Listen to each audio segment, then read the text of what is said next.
अकोले तालुक्यातील तमाम नागरिक बंधू भगिनी, विशेष करून पालक बंधू भगिनी,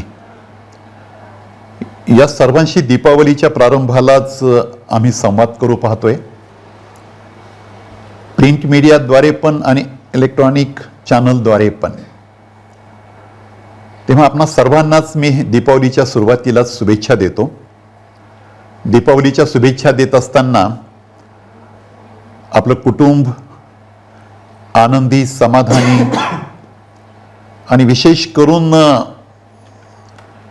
आपण म्हणतो की घरात सुख समाधान नांदते असं वातावरण आपल्या कुटुंबात निर्माण व्हावं ही अपेक्षा ठेवून आपल्याशी बोलतोय.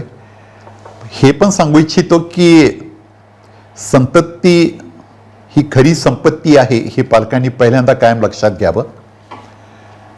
ॲसेट किती पण निर्माण करा, धनसंपदा किती पण मिळवा, त्याच्याबद्दल वेगळं दुमत असायचं कोणतंच कारण नाही.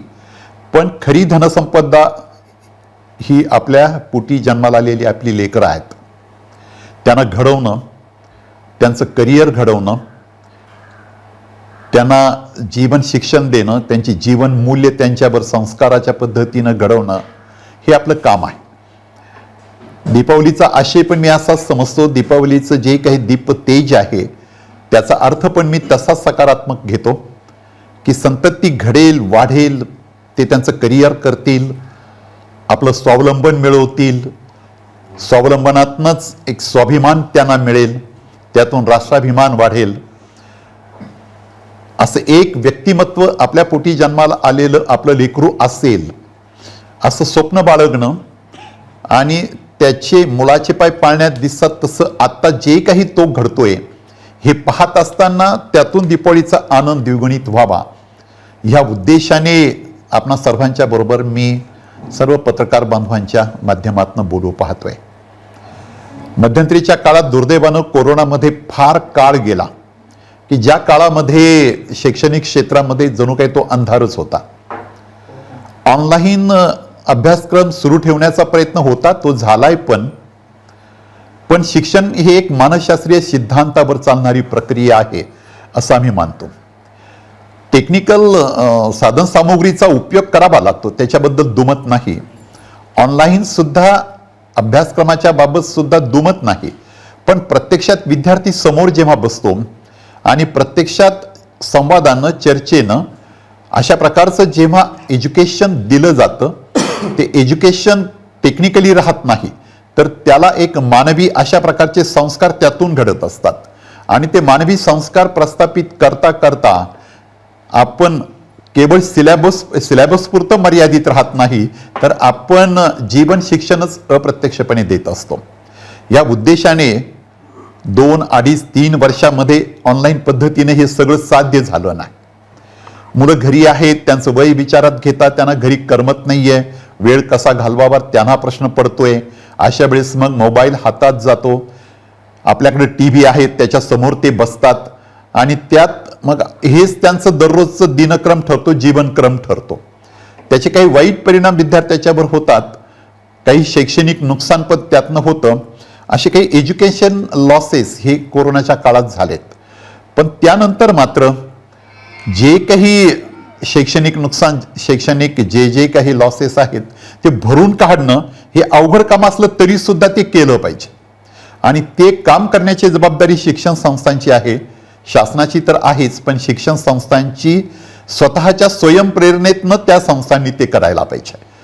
मग प्रत्यक्षात अभ्यासक्रम घेणारं हे जे काम आहे, प्राचार्य, त्यांचे सगळे सहकारी, विद्यार्थी, सिलेबसच्या अनुषंगानं दररोजचं कामकाज, ही प्रक्रिया जेव्हा सुरू होते या प्रक्रियेच्या अनुषंगानंच ते होत जातं.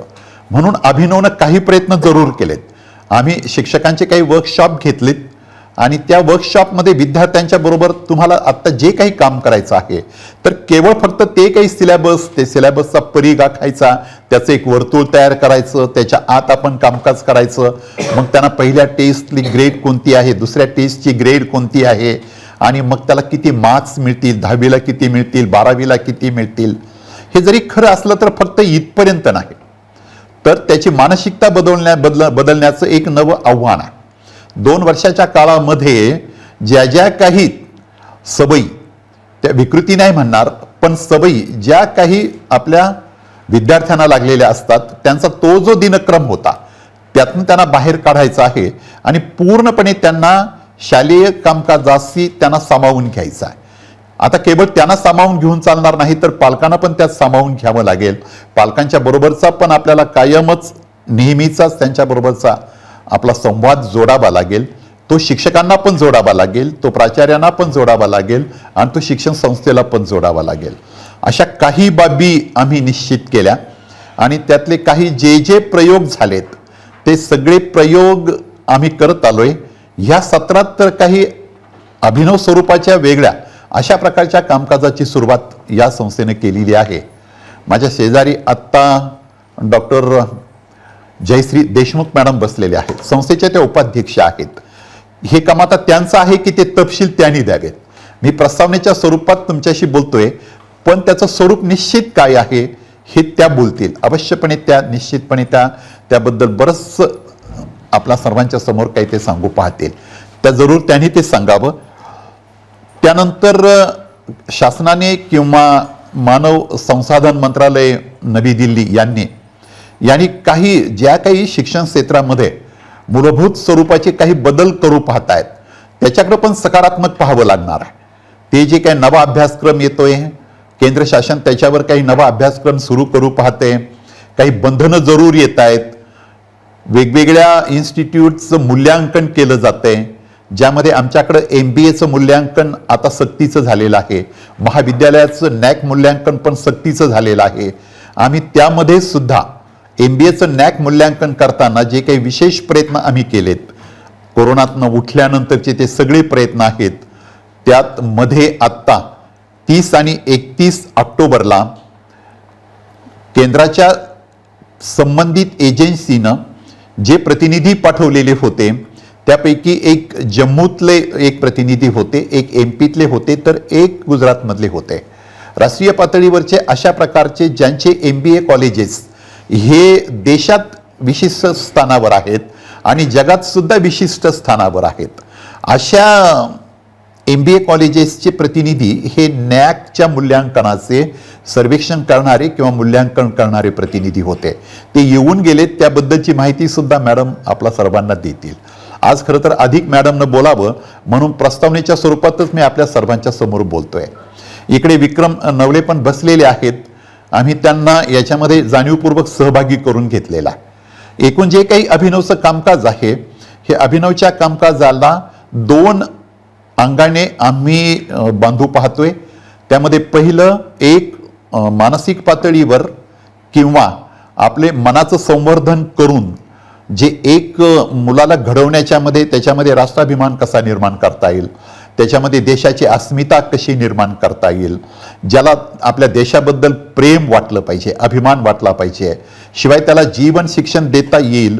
केवळ फक्त त्याला मार्क्स 10वीला किती पडले, 12वीला किती मार्क्स पडले, 12वीच्या नंतर तो पुढे काय घडेल, हे जरी सगळ्या गोष्टी खऱ्या असल्या तरीही सुद्धा मनाची तयारी करून घेणं, मनाचं संवर्धन करणं आवश्यक वाटतं.